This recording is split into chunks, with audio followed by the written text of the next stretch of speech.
Now, more than half of pensioners say they will heat their homes less this winter because of the government's plan to cut the winter fuel allowance. That's according to polling done by the Liberal Democrats. MPs will be voting on the controversial policy later this afternoon. And Martin Lewis is going to be meeting Chancellor Rachel Reeves today. And he joins us now. Morning, Martin. Martin, the Chancellor says the key here is to get more people who aren't currently getting the pension credit to apply and get the pension credit, because that way they will keep the winter allowance. Why do you think so many people who should get that pension credit aren't getting it at the moment, and what can they do? OK, so there's up to 880,000 people who are eligible for pension credit who aren't claiming. Now, the government, since it launched the winter fuel announcement, has done a pension week of awareness. I've done it. I've been out there talking about it, as I have done every year. And the increase in claiming of pension credit in the 5 weeks since winter fuel was launched, it's gone from a typical 18,000 over that time to 38,000 people have claimed. So an extra 20,000 people claiming over 5 weeks. If they continue to do so over the next couple of months before we get to the winter fuel payment time, that's maybe an extra 60,000 people. That still leaves over 800,000 people who are eligible not claiming. Now, I've been talking about pension credit till I'm blue in the face over the past decade, trying to get people who are eligible to claim it. Most people who are going to claim it are claiming it. What you have left is the low-hanging fruit. You have some people who are scared of filling in the forms and find it too difficult, some people who just don't know about it, some people who are too proud to take it, and many people who are elderly who have issues such as onset dementia that means they will never claim this payment. And that is a real problem. Even if the government did a one-on-one exercise, which I'd like to see it do to everybody who doesn't get the full state pension, even if it's set up, as I'd like to see it do, a 3-digit phone number, because only government can set up 3-digit phone numbers, like the 159 number you can call if you want to contact a bank to be sure that you're not being scammed. To make it easier, I think if you got down to just 700,000 people not claiming it, you'd be doing well. It is an incredibly difficult thing to do, and this is the hole in the government's arguments. There are two problems over the winter fuel payment going. One is, I think, the means testing in itself is too narrow, effectively saying if you earn less than 11,400 people, you'll get the £300 payment. Remember, all pensioners are losing the £300 cost of living payment.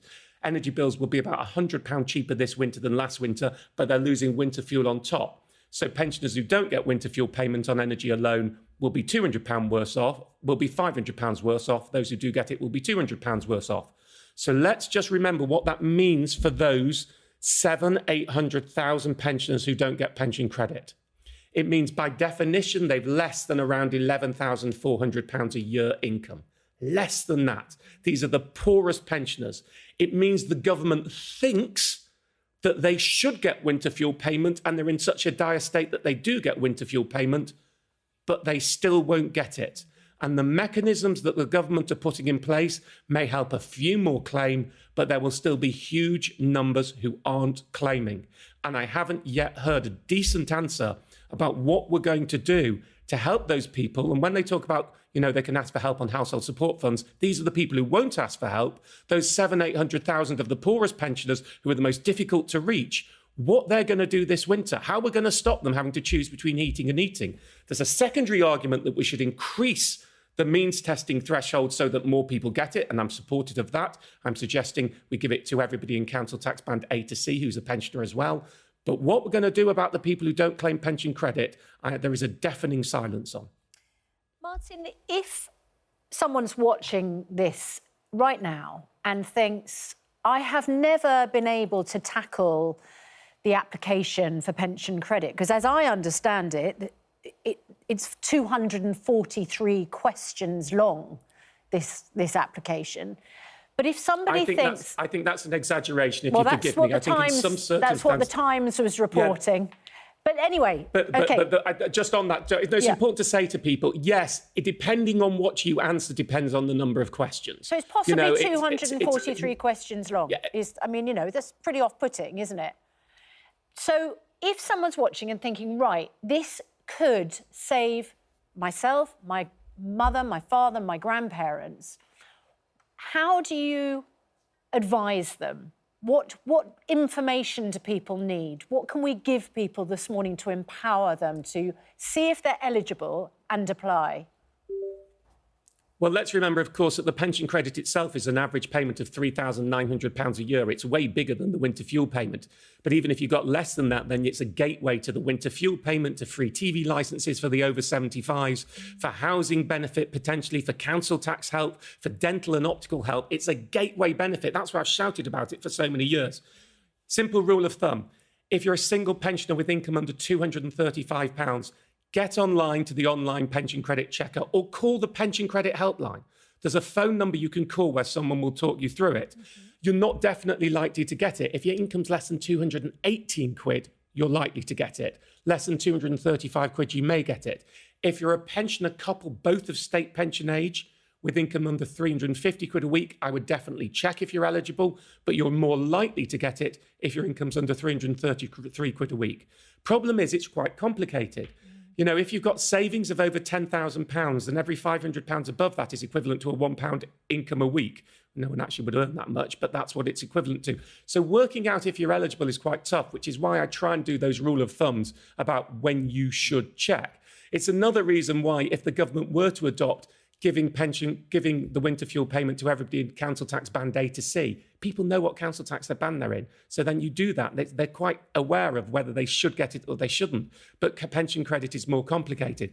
But look, I'm a great believer. We should urge everybody, if you know anybody out there, we need to, as a society, try and get as many people who are eligible for pension credit to claim it. So if you know somebody elderly on a low income, or you're elderly on a low income, do try and claim it. But I need to be straight, Susanna. You know, I've been doing this a very long time. I've done it on every programme under the sun out there in the sphere that would talk about these issues. I don't think we're going to scrape the sides of the people who aren't claiming. And when you say, Martin, claim it, do you think the best thing is the easiest way to ring up the number we're showing on screen, go online on gov.uk? Is there any other way? Is there any way you can go and see somebody to say, help me apply? Citizens' advice, age concern, many local councils are doing outreach. Some GP surgeries are doing outreach. People are trying to get this done. And I am absolutely, completely behind that. We really need to try and get this done. Yes, get in contact with all of those. But I go back to the base point. Unfortunately, many of the people who are easy to reach have already been reached. And I am very worried about the people who won't. And we hear today that the state pension will go up £460 next April due to the triple lock, which is an above inflation rise of about £200 a year. But let's remember two things, because that argument will be used as a reason why it's not so bad getting rid of winter fuel payment. One, that's next April. Yeah. We're talking about this winter. Two, that's only for people who get the full state pension. Those on pension credit who aren't, those eligible for pension credit who are missing out, by definition, get less than the full state pension, so their rise will not be as big. They're already the poorest, and they, because of the way the system works, because you have to claim pension credit, whereas winter fuel payment was automatic, will lose their winter fuel payment. I hope I'm wrong. I hope those 800,000 people will claim.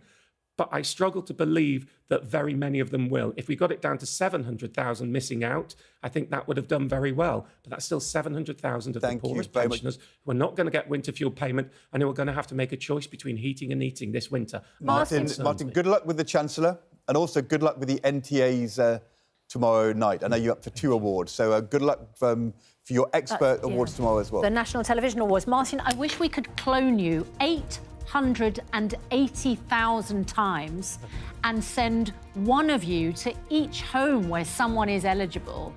Honestly, it's absolutely heartbreaking, and I totally endorse the fact you try and do this every time you're on air. The government needs to do better. Thank you, Martin. Good luck with Rachel Reeves.